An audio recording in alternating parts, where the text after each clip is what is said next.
what we found was that out of a group of approximately 350, 349 organizations to be exact, that we asked about their usage of learning technologies, and this was broader than virtual conferences. It included pretty much any type of technology for delivering learning.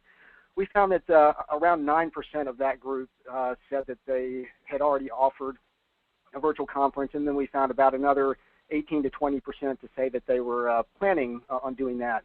And then we carved down into the subset of that group that is already using some form of learning technology, because some of that broader group wasn't really using any technology at all. So we thought we'd dive in and see, the group that might have more likelihood to be early adopters. And that group, somewhat higher likelihood to actually be offering a virtual conference, closer to 12%, and then about another 24% or so that said that they were planning to. But still, a large percentage, larger percentage than we have on the phone here, that said that they really don't have any plans yet.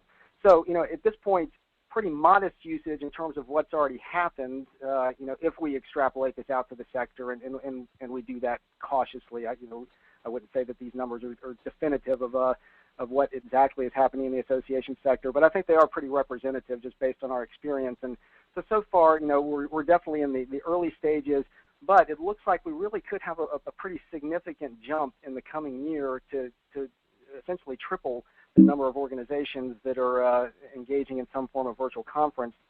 And I think that's an important point to recognize. The graphic that I have up on the screen now is one that probably most of the folks on the phone have seen at some point or another. This is a standard representation of technology adoption life cycle, or in some cases it's referred to as the diffusion of innovation. So, how do new technologies, how do new innovations get adopted within a market once they are introduced? And the kind of common wisdom on this at this point is you've got a group of people who early on are the innovators who really, start making things happen. And those represent, 2 to 3% of the population that's out there for a particular technology or innovation. And then you have a phase of early adopters, another, 12 to 13% of the people who jump on board as soon as they see what the innovators are doing and embrace it. But then you hit this gap, this chasm, and Jeffrey Moore was the person who kind of made this a famous phrase, crossing the chasm with a particular technology or innovation. But you hit this gap at around 15%, where if you can't jump beyond that and get to that kind of next stage of early adopters, then a technology or innovation tends to fade off.